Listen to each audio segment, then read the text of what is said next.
पिछले साल अपनी शादी में अनबन को लेकर सुर्खियों में रही चारू असोपा अब सिंगल पेरेंट बनकर अपनी बेटी जियाना का ख्याल रख रही हैं। चारू और राजीव का इसी साल 8 जून को तलाक हुआ था। हालांकि तलाक के बाद वो एक दूसरे के साथ कॉर्डियल टर्म पर हैं और अक्सर बेटी जियाना के साथ स्पॉट किए जाते हैं, मगर आखिरकार चारू को जियाना का अकेले ही ख्याल रखना पड़ता है। चारू ने ई टाइम्स को इंटरव्यू दिया जिसमें उन्होंने कहा कि कभी कभी ये थका देने वाला है और निराशाजनक होता है, लेकिन फिर आपको ही चीजों को संभालना होता है। 2 दिन पहले वो खाना नहीं खा रही थी तो मैंने उस पर चिल्ला दिया। वो मुझे घूरने लगी और फिर रोने लगी। ये देख मैं भी रोने लगी।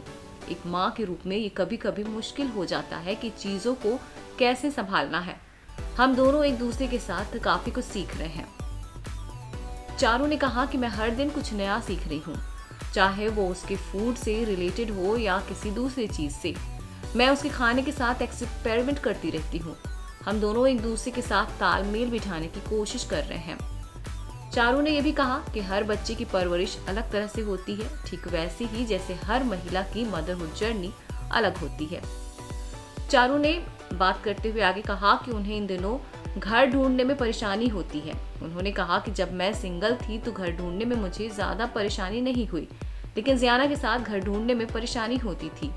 अपनी बेटी के साथ रोज घर देखने जाना, और फिर वो भी दिन थे जब सब कुछ फाइनल हो जाता था लेकिन आखिर वक्त पर कुछ ऐसा होता था और मुझे घर नहीं मिलता था।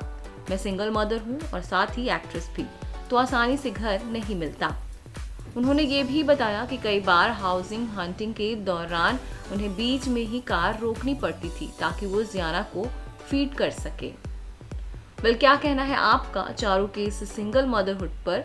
हमें कमेंट्स के जरिए जरूर बताएं।